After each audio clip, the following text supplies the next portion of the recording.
जो महाराष्ट्र के ऊपर ठाना करों का प्रभाव पड़ रहा है, तो वैसे ही मालेगांव शहर के ऊपर भी ठाना के कॉन्ट्रैक्टरों का प्रभाव बढ़ रहा है। और इसके लिए ये पूरा एक प्री प्लानिंग संयंत्र रचा गया है। मध्य भाग के कुछ राजकीय लोगों को पार्टनरशिप, बाह्य मतदार संघ के राजकीय लोगों को पार्टनरशिप मिला के सिंडिकेट तैयार हुआ।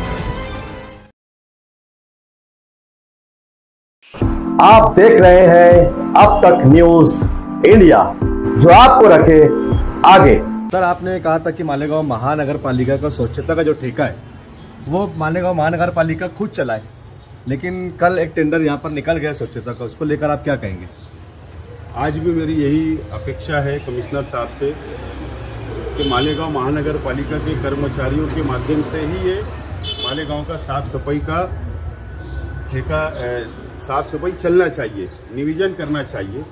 और जो पैसा आज 78 करोड़ 90 करोड़ रुपया 5 साल के लिए टेंडर निकाल रहे हैं, तो ये इतना बड़ा करोड़ों रुपया, 100 करोड़ रुपया, अगर उससे अगर 85 करोड़ रुपया खर्चा करेंगे तो मैं समझता हूँ कि मालेगांव शहर की एक एक गली के लिए मशीनरी आ जाएगी, वाहन आ जाएंगे, ट्रैक्टर आ जाएंगे। लेकिन ऐसा नहीं हो रहा है, क्योंकि मैं बोला ना कि मालेगांव महानगर पालिका में जब से प्रशासक राज आया है और जब से सरकार महाराष्ट्र की का परिवर्तन हुआ है और ठाना कर, जो महाराष्ट्र के ऊपर ठाना करों का प्रभाव पड़ रहा है, तो वैसे ही मालेगांव शहर के ऊपर भी ठाना के कॉन्ट्रैक्टरों का प्रभाव बढ़ रहा है। क्या बोल रहा हूँ मैं? ठाना डिस्ट्रिक्ट के कॉन्ट्रैक्टरों का प्रभाव मालेगांव शहर पर भी बढ़ रहा है। और आप देखना कि ठाना की ही एजेंसी को देने के लिए ये टेंडर निकाला गया। ठाना डिस्ट्रिक्ट के ही राजकीय लोग जो सत्ताधारी पक्ष के मानने वाले हैं, उनके लिए टेंडर निकाला गया है। और आने वाले दिनों के अंदर आप जरूर देखेंगे कि ठाणे की ही एजेंसी को ये प्रयत्न किया जाएगा कि ये 90 करोड़ 78 करोड़ का टेंडर दे दिया जाए 5 साल के लिए। और इसके लिए ये पूरा एक प्री प्लानिंग है, संयंत्र रचा गया है। मध्य भाग के कुछ राजकीय लोगों को पार्टनरशिप, बाह्य मतदार संघ के राजकीय लोगों को पार्टनरशिप मिला के सिंडिकेट तैयार हुआ और इस माध्यम से कॉन्ट्रैक्ट हासिल करने का पूरा प्रयत्न है। लेकिन अगर उसके अंदर कुछ गलत होगा, पैसे का दुरुपयोग होगा, तो मैं आवाज़ कल भी उठाता रहा, आज भी उठाऊंगा और आगे भी उठाता रहूँगा।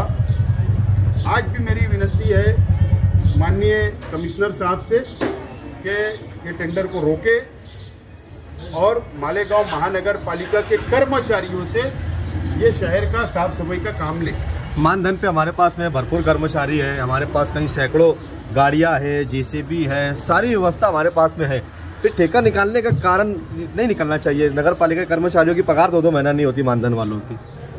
मालेगांव महानगर पालिका के हेड ऑफ द डिपार्टमेंट, स्वच्छता डिपार्टमेंट, चाहे वो उपायुक्त हो, सहायक आयुक्त हो, ये सक्षम नहीं है, वो काबिल नहीं है। इसके लिए ये सोचते कि अपनी बला दूसरे पे डाल दो, और ये दूसरे पे डाल देते, प्राइवेट ठेका दे देना है और फिर ये शहर को चलने दो, जैसा चल रहा है वैसा चलने दो। इस तरीके का यहाँ पे कामकाज हो रहा है। और इसलिए राज्य सरकार मालेगांव महानगर पालिका समेत पूरे महाराष्ट्र के चुनाव नहीं ले रही है, क्योंकि इनको यहाँ पर मुंबई से कंट्रोल करना है। सरकार के माध्यम से हर महानगर पालिका कंट्रोल करना है, बड़े बड़े कॉन्ट्रैक्ट निकाल कर अपने लोगों को दिला देना है और बड़ा भ्रष्टाचार करना, ये पूरे महाराष्ट्र में चल रहा है। और ये अब मालेगांव कॉर्पोरेशन में भी आपको नजर आ रहा है। अभी ठेका तो निकल रहा है, तो आपका अगला कदम क्या होगा? अभी मुझे मालूम पड़ा आपके माध्यम से कि टेंडर कॉल हो गया है और 2 मार्च उसकी सेवट यानी लास्ट डेट है।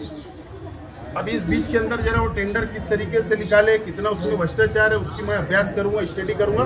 उसके बाद आपको मेरा मत आपको बताऊंगा। वाटर गैस का जो ठेका है अभी समझ लो खत्म हो चुका है, और वाटर गैस का ठेका देते वक्त जो आटी शर्ती में लिखा हुआ था कि उसकी जो गाड़ियाँ महापालिका ने ली वो जमा करनी होंगी, लेकिन पता ऐसा चल रहा है कि वाटर गैस खुद ही सभी गाड़ियाँ भाड़े से ली थी, तो वो क्या महापालिका में जमा करेगा? तो उसके बदले ऐसा है कि जब तत्कालीन आयुक्त श्री भालचंद्र गोसावी और इससे पहले के भी आयुक्त ये मिली भगत से इन लोगों ने हमेशा वाटर कैरियर्स की मदद करने का काम किया। उनको उनका पाकिट पहुंच जाता था, उनकी मुद्दत बढ़ा दी जाती थी। कई राजकीय लोगों ने तकरार की, कई लोगों ने ब्लैक लिस्ट करने का मुद्दा उठाया, लेकिन कभी भी ये हुआ नहीं। क्योंकि मैं बोलता हूँ ना कि अगर कॉरपोरेशन के अंदर ईमानदार कमिश्नर आ जाए या सक्षम अधिकारी आ जाए और कायदे का पालन करने वाले आ जाए, तो ऐसे कॉन्ट्रैक्टरों को पहले ब्लैक लिस्ट हो जाना चाहिए था। अभी कमिश्नर साहब से अपेक्षा है कि ब्लैक लिस्ट करेंगे। बुहारी गटर के मामले को उठाया था, हाई कोर्ट तक लेकर गए, उसमें आपको जीत भी मिली है। तो क्या इस प्रकार के इसको भी क्या कोर्ट में पिटीशन फाइल करेंगे तो शायद हो सकता है कि इसमें भी जीत हासिल हो सके? देखो, भुयारी गटर अंडरग्राउंड ड्रेनेज का मुद्दा मैंने मालेगांव से लेकर मुंबई तक हमने उठाया, दिल्ली तक हम गए और उसमें हम कामयाब हुए। मैं इसलिए अभी ये इसके ऊपर बाइट नहीं देना चाह रहा था क्योंकि अभी वो आखिरी पड़ाव पे चल रहा है। टेंडर कॉल हुआ। मैं पहले बोलता था कि थाना की एजेंसी को देने का संयंत्र रचा गया है। जब हमने मणिपुर से सर्टिफिकेट लाया तो रीटेंडर हुआ। जब टेंडर फ्रेश कॉल हुआ तो ईगल कंपनी जो ठाणे डिस्ट्रिक्ट की है उसको टेंडर भराया गया। एक गुजरात की अंकिता कंपनी आई, उसने भी टेंडर डाला। और जब ये दोनों टेंडर ओपन हुए तो वापस जो ईगल कंपनी ने 40% पिछले टेंडर में डाला था उसने वापस 22% डाला। लेकिन अंकिता कंपटीशन में उतरा और वो क्वालिफाइड हुआ। तो आज क्या हुआ पता है आपको कि 6 या 60% वो आबो निकला। और उसका प्रपोजल यानी मेरा जो मैंने एक स्टडी किया हूँ, इसके ऊपर जानकारी लिया हूँ, तो 80-85 करोड़ रुपये का फायदा मालेगांव महानगर पालिका को हुआ है हमारे आवाज़ उठाने से। भ्रष्टाचार को रोकने का काम हमने किया है। लेकिन ये पूरा टेंडर वगैरह पूरी जो प्रोसीजर होती है, आखिरी अंतिम मंजूरी महाराष्ट्र राज्य सरकार की होती है। राज्य सरकार की मंजूरी आने के बाद में कितना आबो और बिलोग में टेंडर दिया जाता है, वह देखने के बाद उसके ऊपर मैं पूरा भूमिका स्पष्ट करूंगा। लेकिन जैसा आवाज़ उस समय हमने उठाया था, इस समय भी हम आवाज़ उठाएंगे अगर कुछ गलत हमको नजर आएगा तो।